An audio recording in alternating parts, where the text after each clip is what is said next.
can fork off my wonderful podcast. And today I'm doing a Q&A episode for my coaching. It's the Misfits has just ended. I'm just about to start another one. So this is the questions that come up in my continuation program, and also sometimes within the group as well, the one-to-ones as well, which I think will be a great thing to explore, talk about more. I'm going to warn you before I get into it that I'm recording this on, Wednesday the 24th. And if you're in the UK, this was yesterday. If you're listening when I launched this, you will know that it is extremely hot at the moment. And I don't have any fan or aircon or anything. So I am winging this. So if my brain is a little bit fuzzy, I do apologise. So before I get into it, I'm just going to say that because I noticed and I did pause.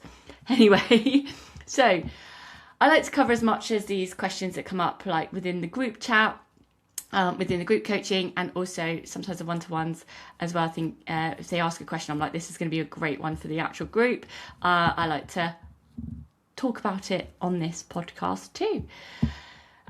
So this is the kind of stuff that comes up in real life, on the day-to-day, that especially when you're trying to unfuck your relationship with food and your body. So let's dive straight into it.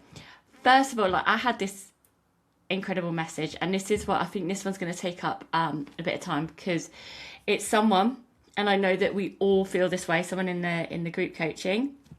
At the moment she's weighing herself daily, taking an average from it, so she doesn't care each of the daily weight. That's one of the techniques that can help. For some people that's quite I would just caveat that some people that can be quite triggered, and some of my clients we don't weigh at all because that has the opposite effect, but for this client it works for her to do the average. It's something she'd done before starting with me, so that works with her. She's exercising 2 to 4 times a week. She's been really lucky that she's been able to do about 4 at the moment, but she also swims, and she's eating better than she ever had, focusing more on protein, fruits and vegetables. But before she came to me, and this is why Misfit is the way it is, she was stuck in those yo-yo cycles. So really extreme restriction, seeing very quick weight. So the weight drops. This is what she said. She's noticed usually she drops weight faster, and she's not, but she's enjoying not being hungry all the time as well, that she's mentioned here. And she's trying to move away from the binge and restrict cycle, and she's happy, but she's frustrated. She's getting frustrated because it's slower, and she knows that she might be carrying water weight or things like that, but her weight has crept up this week a tiny amount of 0.2 kilograms, and she's feeling annoyed and stressing as well because she's going on holiday soon and she wants to fit into her summer clothes, and she wants to make sure her brain's feeling a bit all over the place. So she's also said as well that she's got some Levi shorts that she thinks she's put on weight, but she's actually got some Levi shorts that she wore last year and she can fit in them. That's fine.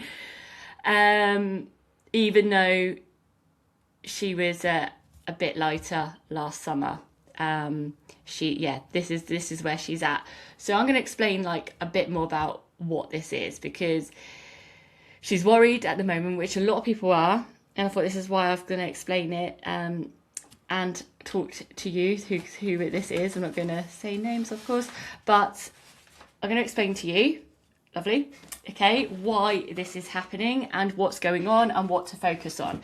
Because we've got a few things here. First of all, I know your goal was to move away from the binge restrict cycle, to break those cycles, to do your health and fitness more sustainable. So that is something like working on your health as well. So all of those things you've mentioned in this message is what you're doing. That's what I'm hearing. You're exercising regularly, you're eating better than you ever have, like you said, done. You're protein, fruits, veg. It is actually more than you ever have. You're breaking that binge restrict cycle. That's happening less and less and less. So, and but your brain is going into the habit patterns of its old thinking, which is completely normal. Okay, so don't stress about like thinking, oh no, why is my brain doing this? It's completely normal. What it's doing is like, because you're so used to doing it the old way, and wanting that drop in the scales or seeing the drop in the scales, your brain's like kind of protecting you. So it starts questioning things, you start placing self-doubt, but that's completely normal when it's trying to keep you safe. So what we need to do is break this down. First of all, I'm going to talk a bit more on the physical side of it, okay? So the scales. The scales, as you know, we've talked about this before, doesn't show the whole story. They fluctuate. It's hot at the moment, and that can cause inflammation. It could cause water retention as well. Also, it could be that you had a carb-heavy meal the night before, a salt-heavy meal the night before.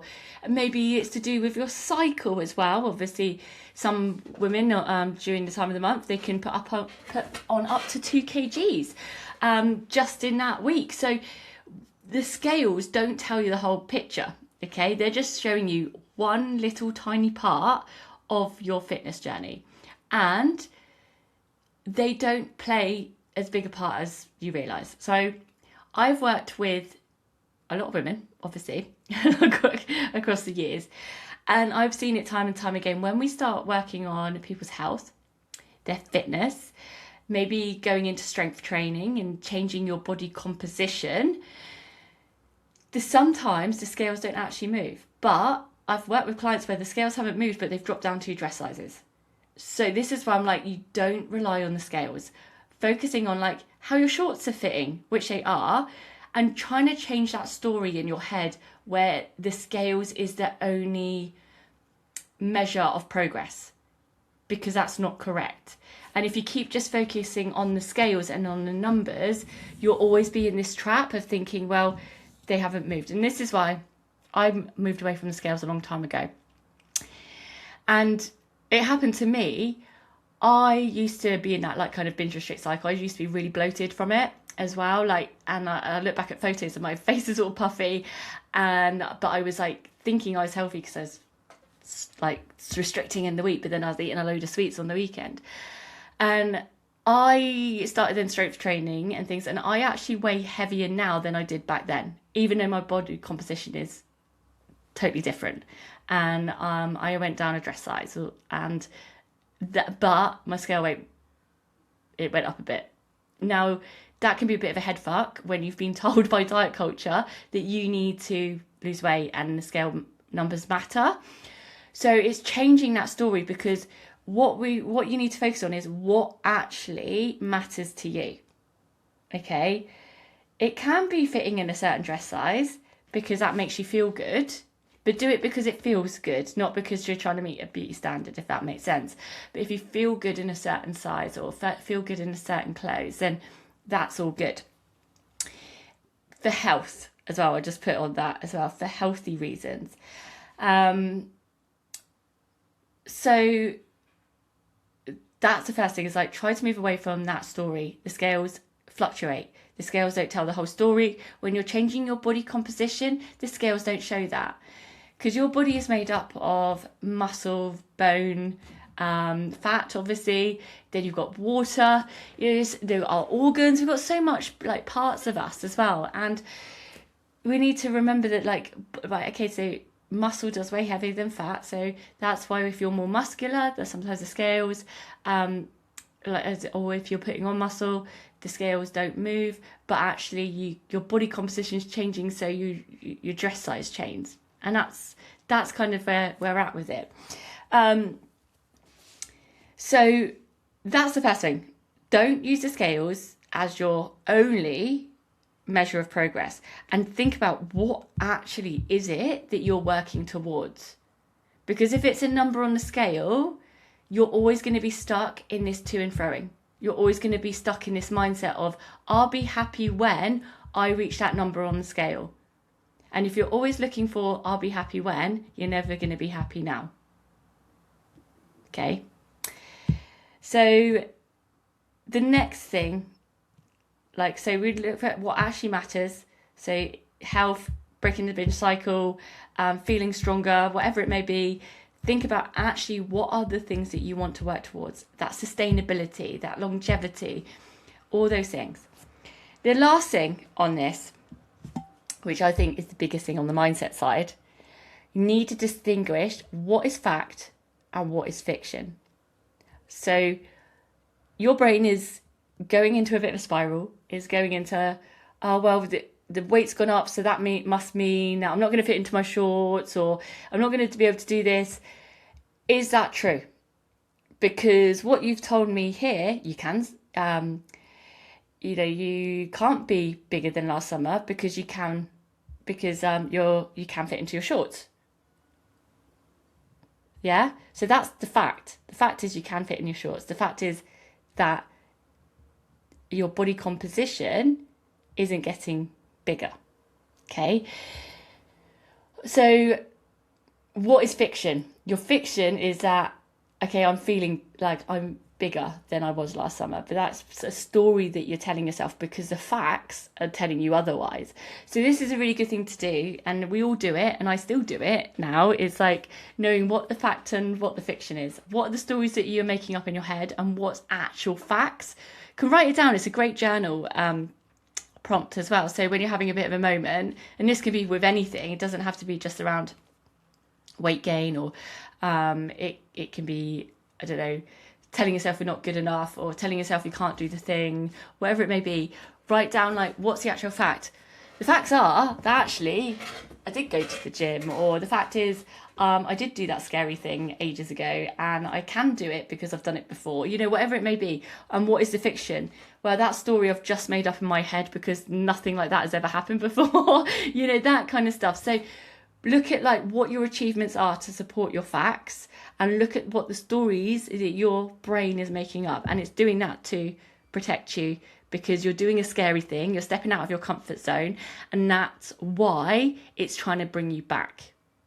So hopefully that helps. I love these kind of questions though, because it helps you break it down into, working out what's going on. So 3 things there for you, lovely. Like, what actually matters? What are you working towards? Remember the scales. Don't tell the whole story. They're not showing you the whole picture. And look if it's fact or fiction. Okay. That is like, I love that. I love that kind of questions. This is with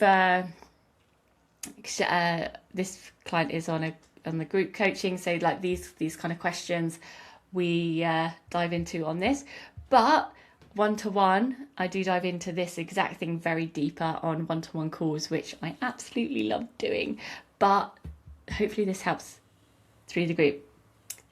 So my last question, actually, because I thought that one took up a bit more time, and I am hot as well, so I'm trying to not do it too long today, to be honest.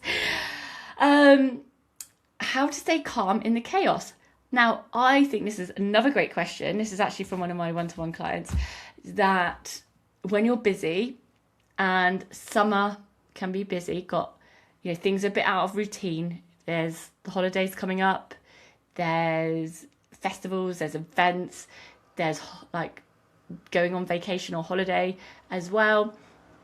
Schools are broken up, you're out, everything's all over the place. So, and I know this client has all this stuff going on as well, with lots of parties and things that she's organising on top. So what you need to do is regulate your central nervous system. And to do this, I've got a couple of techniques.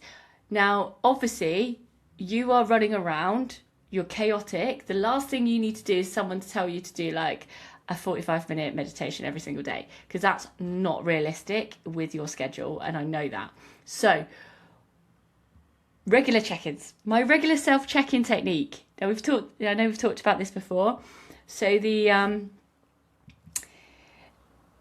like every hour, I do like every hour on the hour, or try to aim for that. But just check in with yourself. Where is your breathing? Is it shallow? Is it in your chest? Is it short? Because if it's there, then that means your central nervous system is in that fight or flight mode. You're very high, very up here, very in your head. So what you need to do is just take a deep breath. And I know the module as well, it has got about the different breathing techniques, but I'll just talk to you about this one now. But go and check those out in the module about, which one was it? It was a more like, when life's all a bit chaotic and stuff. Let me know if you can't find it and I'll send it to you. I can't remember the title of it off my head now, but it was a couple of ones ago, like when life's feeling overwhelming or something like that. But let me know if you can't find it, I'll send it to you. But I've got a few different breathing techniques in there. But generally, what we want to do is like check in with your breath. And if it's not deep and slow and in your stomach, just take a deep breath in through the nose and out through the mouth, like really nice and slow and steady. Next thing is to check with your body. Are you holding any tension? Now, I know as soon as I'm stressed, my shoulders start to creep up and I don't realise they're up sometimes until I'm like, oh my gosh, and I have to roll them back and down. So check for tension in your body, check for the breathing, because when you're more regulated, that's going to help you be more resilient and cope with the chaos that's coming up. By doing it regularly throughout the day, that's going to help regulate yourself as well. So you're not getting to the end of the day feeling wired and stressed and tired and all of it, in a ball together. So you're not like a ball of tension by the end of the day. If you can check in with yourself throughout the day, it just helps you keep way more regulated. So that's absolutely what to do to stay calm in the chaos. Now, another thing is to make sure that you are creating those flexible schedules. And, we talk about anchor points as well. So making sure, and I know this client as well, we'll be doing a lot of work on like to-do lists and scheduling to-do lists and prioritizing tasks. So make sure that's all kept up to date. Write down everything that you need to get done, prioritize it, and then put it into your flexible schedule. The next thing as well is the anchor points that I've mentioned before. Go back to the module on this one as well if you need it. But think about what other things that you need to do for yourself. What keeps you grounded in the chaos? So, for example, whenever I've gone through crazy times in my life or very overwhelming, very chaotic times, I know one thing that keeps me grounded is doing my exercise. So for me, that's a bit of a non-negotiable. Now, how I do that exercise and how it looks can be completely different. Sometimes I've had to do it at home. Sometimes it means just going for a walk. Sometimes it's just doing some yoga. If I can get to the gym, obviously that's optimal for me, but that's not always been the case when I've been going through stuff. But for me, that's always first thing in the morning. So I get up, go and do my exercise, even if it's just going through the motions, because that's what helps me sort my head out. So that for me is always a non-negotiable. And then things like certain meals as well. Like I have certain meals that ground me, as in like they feel safe, I guess. Like I know they're tasty. I don't have to think about them. They're not too much fat. I know that they're healthy, and I know that they make me feel good. So I have those kind of meals in place. So they're like my go-to meals. If I'm a bit overwhelmed or Alex isn't cooking, if Alex isn't here and cooking for me, they're the things that I do when I'm feeling a bit back. I can't think. I'm too overwhelmed. I just need something simple, and this is it. It's usually pasta. I'm not going to deny that. I love my pasta. But that's the thing you need to do. Okay, so regular self-check-in, making sure your to-do list is up to date, prioritised and scheduled, and your anchor points to make sure you are looking after yourself as well, because you cannot look after yourself unless you're looking after, can't look after others, unless you're looking after yourself. Can't pour from that empty cup, as they say. And this is why actually it's so important to learn how to build resilience and learn how to mitigate and handle busy times in your life, because things never calm down. And I think we need to realise that, especially now we've got so much pressure on ourselves. So if you keep putting things off to do or look after yourself, like I'll sort it when things calm down, you're always waiting. And for those that are not part of the coaching as yet, then this is exactly what I teach in my coaching, is to help mitigate the busy times. Like that's what it's about, because it's all well and good to do it when things are calm or perfect environment. But if you're someone that falls off every time that life gets busy, then why are you not learning how to do it in your busy time? Like, that's all I'd say on that. Because once you learn the tools to actually help in your busy time, when life is chaotic, that's when you'll actually start seeing sustainable differences. In that case, I've dropped below my website. Misfit Club spaces are now open for the next round, which starts on the 6th of July. I would love to have you in there. So if you've been thinking about it and you're like, actually, summer, I'm always struggling and I do need something in place to help me through it, then I'd love to be able to help you through that with an amazing group of fabulous women that are all in the group right now. So I'll hear from you soon.